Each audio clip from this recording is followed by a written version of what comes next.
Info terkini situasi dan kondisi di Yalimo, Papua. Terjadi kebakaran. Dikarenakan hasil sidang di Mahkamah Konstitusi pada tanggal 29 Juni tahun 2021 di Jakarta. Beberapa fasilitas pemerintah dibakar habis. Masa sebelumnya sekitar pukul 15.40 waktu Indonesia Timur membakar sejumlah fasilitas umum dan milik pemerintah di Kabupaten Yalimo. Perkantoran itu diantaranya, Kantor Komisi Pemilihan Umum, KPU, Badan Pengawas Pemilu, Bawaslu, dan Dinas Kesehatan. Selain itu, massa membakar kantor Badan Pemberdayaan Masyarakat Kampung, BPMK, Bank Papua, kantor Dinas Perhubungan, dan sejumlah kios milik masyarakat. Tak hanya itu, massa menutup sejumlah akses jalan masuk ke LLIM. Sebelumnya dikabarkan, telah terjadi pembakaran kantor dan fasilitas pemerintah oleh massa pendukung pasangan nomor urut 1, Erdi Dabi dan John Willil karena akibat dari keputusan Mahkamah Konstitusi yang mendiskualifikasikan paslon bupati dukungannya, Erdi Dabi dan John Willil di Pilkada Yalimo. Keputusan tersebut ditetapkan oleh Ketua MK Anwar Usman dalam sidang putusan yang disiarkan secara daring, pada hari Selasa, tanggal 29 Juni tahun 2021. Anwar mengatakan keputusan tersebut dikarenakan pasangan calon tersebut tidak memenuhi syarat sebagai pasangan calon peserta pemilihan Bupati dan Wakil Bupati Kabupaten Yalimo tahun 2020. John Willil sebagai paslon sebelumnya mengatakan, apa yang dilakukan masyarakat pendukung sebagai imbas dari putusan Mahkamah Konstitusi, MK, atas hasil sengketa pilkada, yakni pemungutan suara ulang, PSU, di Kabupaten Yalimo.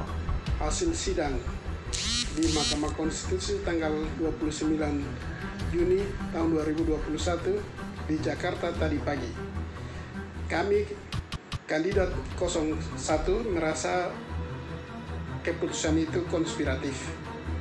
Konspiratif artinya bahwa tanggal 19 April lalu bahwa Mahkamah Konstitusi atau amar putusan MK nomor 97 itu menjelaskan bahwa setelah PSU masalah diselesaikan di tingkat KPU Kabupaten Yalimo, tidak lagi bawa ke Mahkamah Konstitusi kecuali hasilnya melaporkan ke Mahkamah Konstitusi.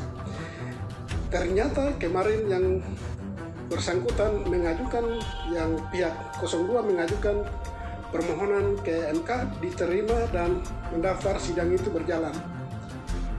Dan dalam sidang ini kami lihat tadi bahwa tidak berbicara masalah selisih suara pelanggaran pemilu, tetapi berbicara masalah status hukum. Sehingga kami merasa bahwa MK tidak kooperatif dengan putusan amar putusan nomor 97 tanggal 19 Maret lalu, April lalu. Kemudian dia sendiri melemahkan keputusannya. Yang kedua, bahwa di Mahkamah Konstitusi bukan tempat uji pidana. Mahkamah Konstitusi tempat untuk perkara, kasus perkara. Pidana itu di Mahkamah Agung. Ini kotor balik. MK kami merasa dia salah kamar. Bahwa Undang-Undang Pemilu dan PKPU menjelaskan bahwa calon peserta pemilu kada itu dari proses pendaftaran sampai pemungutan suara, penetapan calon terpilih, pengusulan SK sampai pelantikan itu di dalam Undang-Undang Pemilu maupun PKPU Republik Indonesia itu tidak pernah mempersalahkan. Laka lantas masalah di Jayapura, Erdi Dabi itu setelah kita mendaftar resmi di KPU Kabupaten Yalimo. Semua persyaratan sudah lolos, sehingga dia berhak mengikuti tahapan-tahapan selanjutnya. Dan hal ini, saudara pemohon tidak pernah mengajukan ke MK sidang Mahkamah Konstitusi yang pertama, tanggal 9. Dan ini baru diajukan setelah PSU.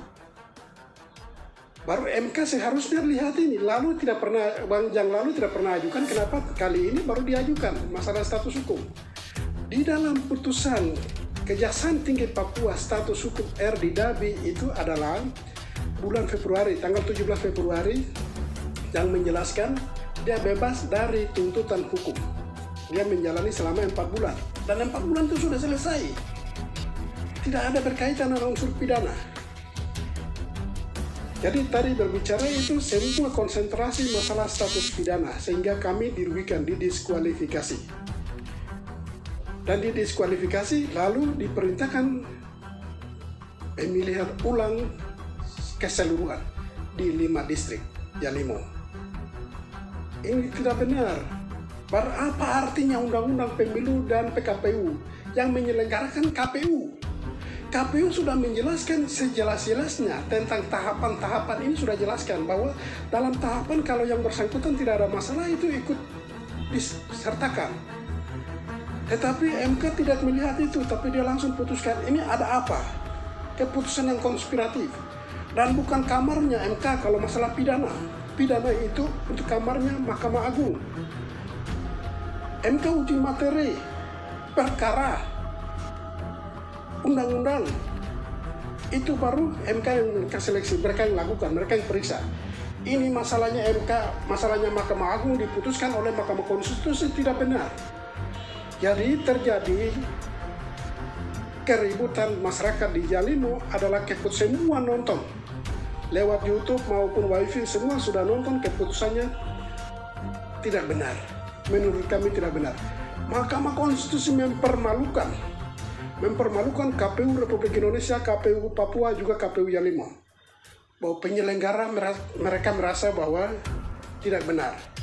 Dalam sidang jawaban juga kemarin mengatakan bahwa polisi dan TNI ikut terlibat mendukung kandidat nomor 1. Tidak benar. Mereka bertugas keamanan, bukan untuk pemain di lapangan. Itu tidak benar. Pak Kapolda, saya mohon, Bapak dibacakan di dalam sidang bahwa Bapak ikut bermain di dalam pilkada kemarin, mendukung Erjon. Itu tidak benar. Bapak punya fungsi dan tugas adalah untuk mengawasi pelaksanaan pemilu kada di lapangan. Tetapi ini dibacakan dalam sidang jawabannya. Sehingga kami mohon semua pihak memberikan keterangan itu yang benar kepada Mahkamah Konstitusi. Karena Mahkamah Konstitusi lembaga penyelenggara negara ini, tapi sudah salah mengambil keputusan. Sehingga statement terakhir saya, bahwa kejadian di Yalimo, itu bank BPD terbakar, kantor DPR terbakar, rumah-rumah dinas terbakar, itu pelampiasan emosi. Dan Mahkamah Konstitusi turun di Yalimo dan pertanggungjawabkan. Karena tadi kalau dia uji selisih suara, pokok perkara itu pertama melihat adalah jumlah status hukum, yang kedua selisih suara, yang ketiga pelanggaran-pelanggaran. Ini tidak dibicarakan lalu masuk ke dengan pidananya RD Dabi. Dan RD Dabi itu kapan diputuskan pidananya, selama 5 tahun atau 10 tahun.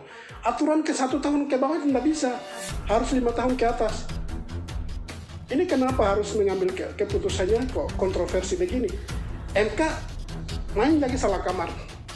Kami mohon semua pihak tolong mendukung kami, bahwa kami merasa negara ini kalau main-main begini terus, demokrasi yang sejujur-jujurnya, seadil-adilnya, sebenar-benarnya, kapan baru berjalan baik? Kalau selalu mengambil keputusan itu kontroversi begini. Negara perlu melihat ini, mempermalukan. Hasil di lapangan itu suara pemilihan tanggal 9 Desember tahun 2020 sama dengan PSU suara kemarin. Tidak ada satu suara pun keluar ataupun masuk. Hanya kami 01 punya suara 100 keluar. Jumlah 147.780. Itu tetap kembali. Dan pihak kandidat 02 itu 43.000. 43.000 dengan 47.000, kalau lihat aturan selisih suara ini sudah jelas bahwa kami sudah menang di lapangan. Baik itu pemilu tanggal 9 bulan Desember lalu juga maupun tanggal 5 Mei tahun kemarin, itu sama, jumlah suaranya sama, tidak pernah berubah. Dan permainan itu tidak ada main curang, semua main rapi, karena perintah PSU adalah 1 orang 1 suara. Sehingga Yalimo betul-betul wujudkan one man one vote itu. Tetapi ini terjadi, sehingga kami mohon semua pihak tolong memberikan masukan kepada negara ini bahwa selalu salah mengambil keputusan. Saya pikir demikian, terima kasih. Dan Pak Kapolda saya pesan bahwa aparat jangan dikirim ke sana, tapi kalau dikirim ke sana tolong dialog dengan mereka. Dan Bapak bantu fasilitasi bahwa hari Kamis kami bicara di ruang Wakil Presiden Republik Indonesia. Terima kasih.